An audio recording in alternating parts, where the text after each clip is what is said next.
저는 약 30년 전 중학생 시절부터 하나님을 알고 또 예수님을 믿으며 신앙을 가지고 살아왔습니다. 아주 오랜 기간 교회에 출석하고 신앙을 가지고 있다 생각하지만 또 신앙과는 괴리된 삶을 동시에 살아왔던 사람이기도 합니다. 주일에는 크리스찬이지만 주중에는 그 누구보다 세상에만 충실하게 살아가는 흔하디 흔한 썬데이 크리스찬 중 하나였습니다. 늘 마음속에는 좀 더 주님께 더 속한 삶을 살고 싶다 그런 생각을 하지만 현실 속에선 어느샌가 하나님은 없고 내 생각과 세상에서 이롭다고 하는 방향으로만 살아가는 이중적인 삶을 매우 오랜 기간 지속하고 있었습니다. 심지어 사회 삶 속에서 대놓고 신앙을 내세우는 다른 교인들을 보며 너무 오버하는 것 아니야? 라는 마음가짐으로 대했던 시절도 있었습니다. 수지로 이사를 오게 되었고 여러 교회들을 쇼핑을 해보다 하늘꿈 교회에 마음을 정해 출석하였는데 이후 조금씩 주님을 다시 붙잡고 싶은 마음이 들었고 또 조금씩 주님과 함께하는 시간은 늘려가고 있었습니다. 나 자신이 아닌 말씀이 주인된 삶 되게 해달라고 기도는 더 늘어났지만 여전히 일상 속에서는 주님과 말씀은 온데간데 없고 세상 방법을 쫓고 그에 따른 불안과 염려로 가득 찬 삶을 버리지 못한 채 방황의 시절을 지속하고 있었습니다.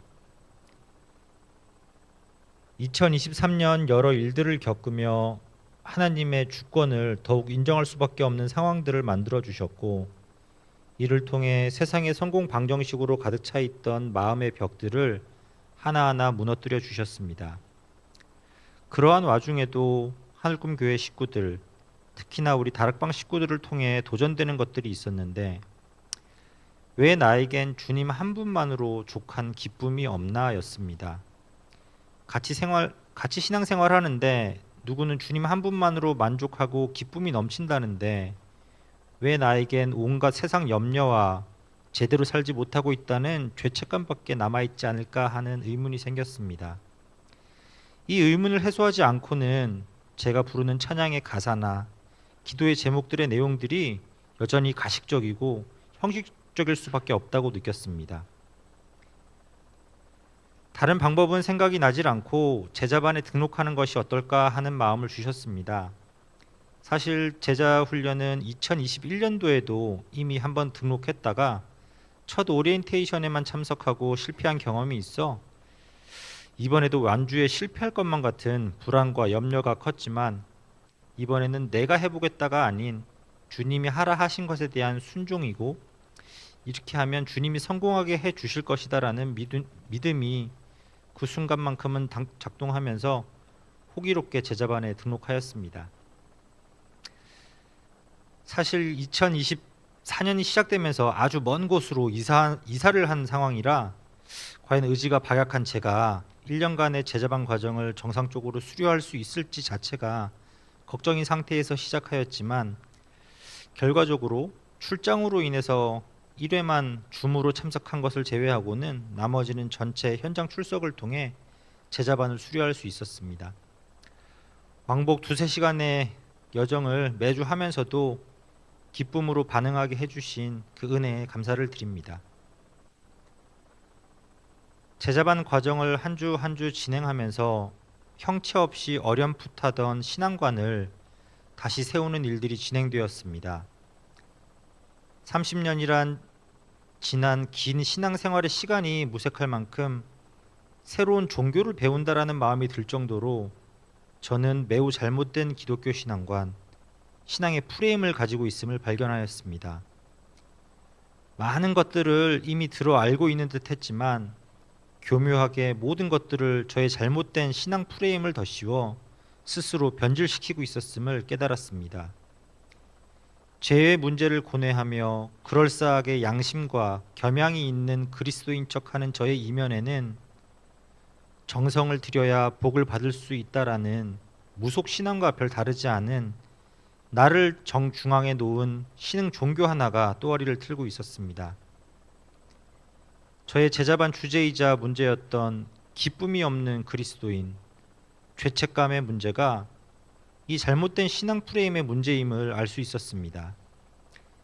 지금은 내가 너무 죄에 갇혀 있으니 좀 더 나은 사람이 된 후에, 지금은 내가 기도가 너무 부족하니 좀 더 나은 기도자가 된 후에 등등, 저를 낮추어 겸손해 보이는 듯 했던 저의 자세가 사실은 하나님의 일방적인 은혜가 아닌 내가 무엇을 노력해서 해보겠다고 하는 극히 교만한 자세였음을 깨닫게 되었습니다.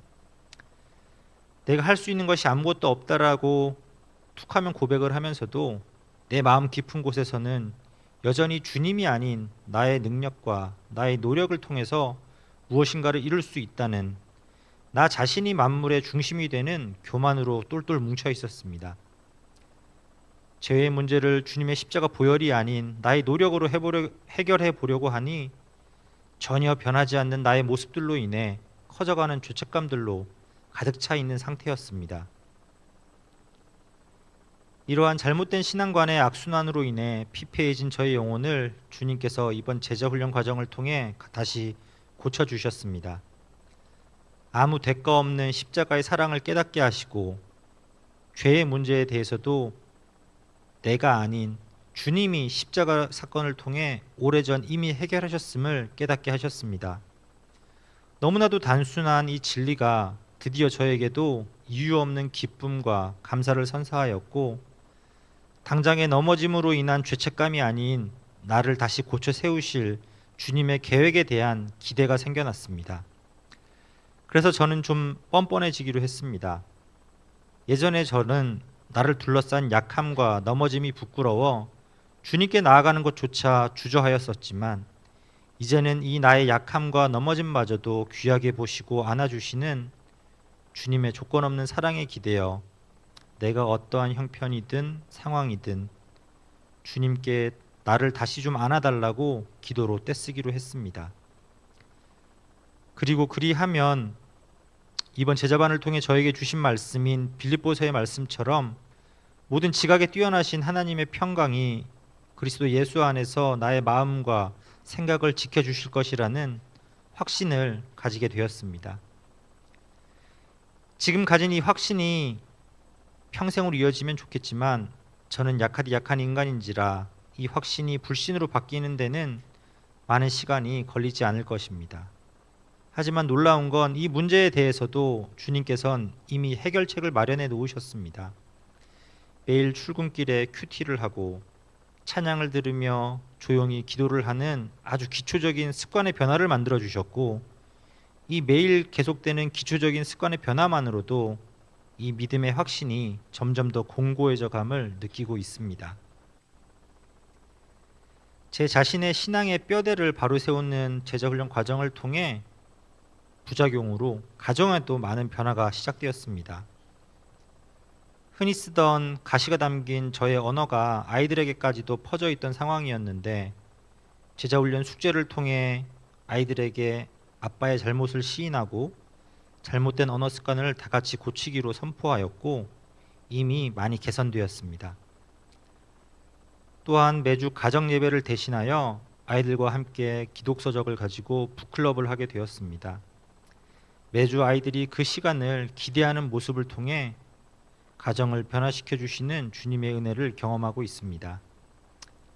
저희 가정에도 예배가 세워지는 첫 걸음마 정도는 시작된 것 같아 감사와 더불어 제 자신에게도 작은 격려를 스스로 보내봅니다. 지난 1년간의 제자반 훈련이 저에게는 기쁨의 회복이었고 죄로부터의 해방이었습니다. 그리고 이 진리를 아는 것으로 그치는 것이 아닌 내 것으로 받아들여 인정하고 확정하는 시간이었습니다.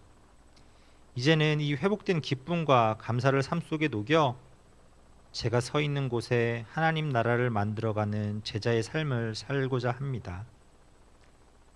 지난 1년간의 제자반을 하면서 귀한 장소를 제공해 주심으로 섬겨주신 저희 집사님께도 깊은 감사를 전해드리고, 또 함께 나누며 많은 도전을 주셨던 우리 제자반 동기들과 무엇보다 금쪽이 마냥 부정적이고 냉소적인 자세였던 저를 놓지 않으시고 말씀과 권면과 도전으로 인도해 주신 장 목사님께도 감사를 드립니다. 감사합니다.